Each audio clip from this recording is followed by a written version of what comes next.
The following clip is from the North to South Show, live every Monday and Wednesday at 7 o'clock Eastern Standard Time, where we talk SEC football everything. Now, we'd love to have you out for next show, but for now, hit that like button down below, hit that subscribe button, and enjoy this clip. This Texas A&M Arkansas game, now I already talked about it a bit. I touched on it very, very lightly, talking about our underrated games of the season. I threw that in there even though I had this as my CBS game for week 4, when Texas A&M and Arkansas meet at AT&T Stadium, obviously Jerry's World in Arlington, Texas. It's going to be interesting because I can't remember, where was this game played last year? It would have had to have been Arkansas, I think. No, it was played in Texas A&M last year. It was played at Kyle Field.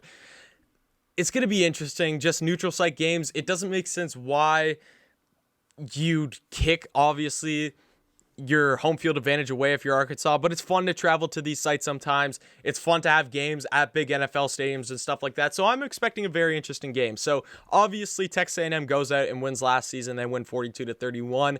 Now, if you're a Texas A&M fan, or first of all, if you just look at the box score and everything like that, you say, hey, for Texas A&M finishing the 5th best team in the country, that's actually a pretty close game, only losing by 11 points. Now, Arkansas did score 14 points in the fourth quarter when Texas A&M didn't score anything, so obviously your score there is 17-42 going into the fourth quarter. So, yes, the score in general doesn't really tell the full story of the game last season, but all in all, you could say it was a decently competitive game. Texas A&M just outscored Arkansas each and every quarter, and that built up until obviously the fourth quarter when the game was pretty much called, and Arkansas was able to add on some extra points after that. But I think this game provides a lot of interesting things going in. Obviously, I said this game is going to be week 4, which means both of these teams have not played an SEC game yet, but both of these teams have had, I'd say Arkansas has had a major non-conference game, and I'd say that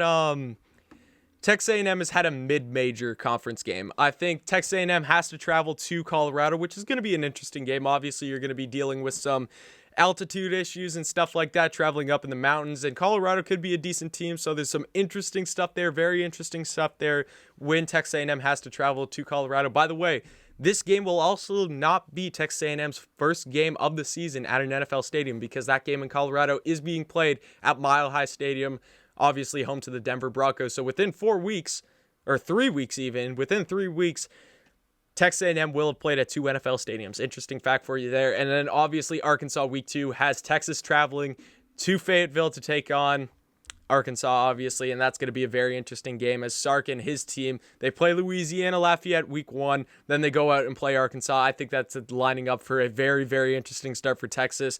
So both of these teams have had decent competition going into the game. Both of these teams have had decent, I don't think Arkansas has had any road games up to this point because they start out the season, I can't even remember who they started out the season against.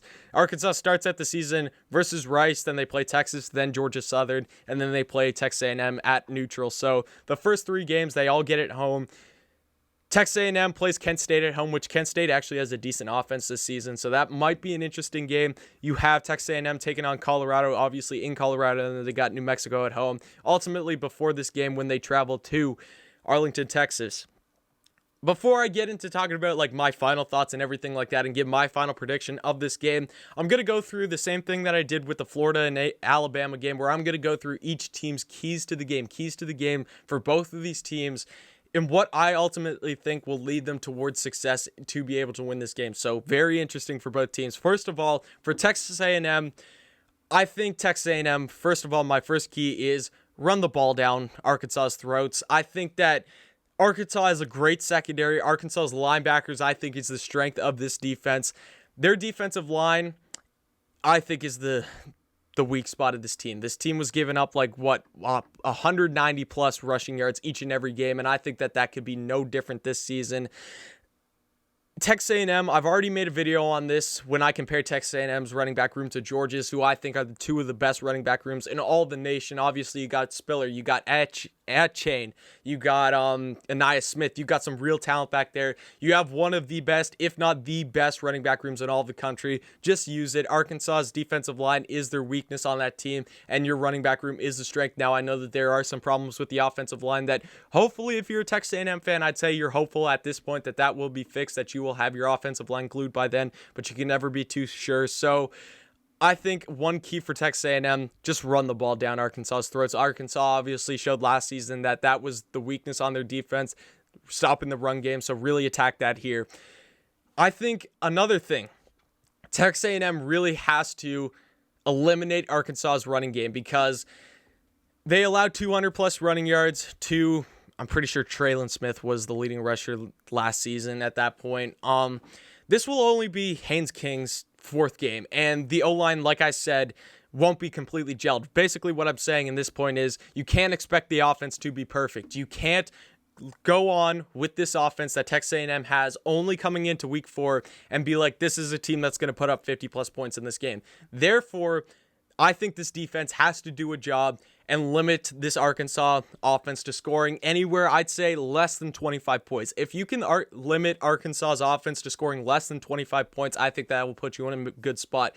And I think if you let Arkansas rush for over 200 yards, that's not going to put you in a good spot to be able to hold them under that 25 point mark that I think will put Texas A&M in a really good position to win. I still think Texas A&M is going to score. I don't think they're going to put up 41 points like they did last year. So you really, really, really want to stress I think you want Arkansas to start passing the ball, and you want to get pressure on KJ Jefferson because that is your strength at Texas A&M, and that's goes into my third key kind of. I think the D-line controls this whole game for Texas A&M. I think that Texas A&M has definitely one of the best defensive lines in the SEC, maybe even in the nation. I look at guys like DeMarvin Leal. Obviously, you got Michael Clemens coming off the edge. There's a lot of talent on this defensive line, and if you're able to get up and stop the run and get lots of pressure in KJ Jefferson's face, I think the game is blown wide open for Texas A&M. They'll start to force them into lots of third down positions and everything like that, where Texas A&M is ultimately able to get the ball back into their offensive hands, and then hopefully the offense is clicking by that point. Obviously, you can really use the rushing game. That's what I said, just run the ball down their throat. But if you have to use the passing game, hopefully Haynes King is warmed up with his receivers, obviously, which I think Texas A&M has some really decent receivers going into the season. You still got Chris Lane. You still got guys like Jalen Weidermeyer. You still got lots of talent. You got Desmond Demas. You still got tons of talent on that Texas A&M receiving course. So those are kind of my three keys for Texas A&M to go out and be able to win this game. Some of my keys for Arkansas. Number one, I have forced Texas A&M into obvious passing situations. I said it. Texas A&M's strength is the running game. They got an absolutely loaded three-headed monster in the backfield in the rushing game. If you're able to force a young, I don't want to say inexperienced, but this is going to be his fourth game of his career, Haynes King. That's obviously if we're expecting that he is, which I do think he will be the starting quarterback for Texas A&M to start the season. If you're forcing him to be in obvious passing situations with a O-line that so-called will not be glued or will not be perfect to this point yet, an inexperienced O-line at Texas A&M, if you're able to force them into those situations with the secondary that Arkansas has, because I really feel like Arkansas's, not only their linebackers, I said that linebackers is probably their strength with Poole, and then you got also Grant Morgan back there at the linebackers, but you also got some really, really good secondary players like Catalan back there for Arkansas. So I think if you force Texas A&M into some real obvious passing situations, I think that's where Arkansas wins in this scenario. Another key that I have for Arkansas is, if you're Arkansas and you want to attack on offense, which obviously everyone wants to attack on offense, I'd attack on the passing game, obviously over the rushing game. I think Texas A&M's defensive line is really, really good. And I think if Texas A&M has any weakness on the defense, they got good linebackers, they got good D-line, you're attacking the secondary 110%. And I think that also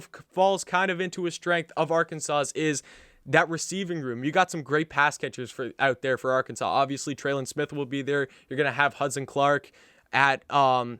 Henry, at tight end. You got some great pass catchers out there for Arkansas this season. So if you're going to focus on one spot to attack Texas A&M, I'd say you want to attack them in the passing game. Get the ball out. Get KJ throwing the ball, and I think you will become very successful. And my other key, I think if you're Arkansas, if you really want to win this game, you got to put up 35-plus points. It's really, really tough for me to call Arkansas to win this game if they do not put up this amount of points. I think Texas A&M is going to put points up on the board. I don't think, again, that they're going to put up 41 points like they did last year, but I still think that Texas A&M is going to touch the 30s. So if you are Arkansas, you got to put up at least 35 plus points if you want a shot at winning this game. That's just my opinion, but that is my keys to the game for Arkansas. So overall, what am I expecting for this game, and what is my final score prediction? I actually have this game starting out as a lower scoring game, unlike last season. Last season, I think you had two really experienced quarterbacks. You had Felipe Franks and you had Kellen Mond.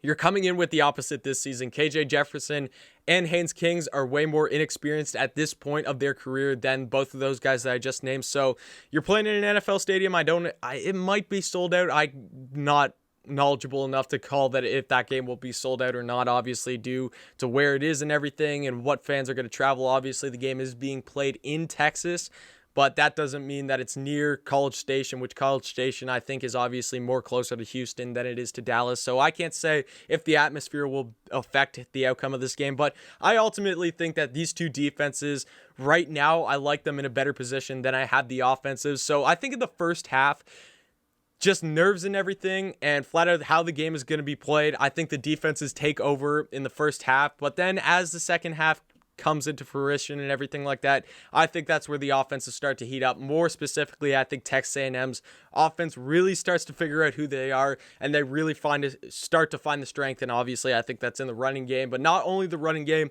the passing game or the catching game out of the backfield, obviously with Aniyah Smith, I think will also be absolutely huge in this game. And my final score prediction, I have Texas A&M winning this game 31-21. So they limit Arkansas to 21 points, but they only put up 31. So it's not a massive scoring game, at least for college football. It's not a huge scoring game, but I still think 31-21, Texas A&M will win this game. It could be very competitive at the beginning. I wouldn't be surprised if Arkansas makes this a lot more competitive than what a lot of people are thinking it's going to be, but ultimately, I have Texas A&M winning this game at this current point in time.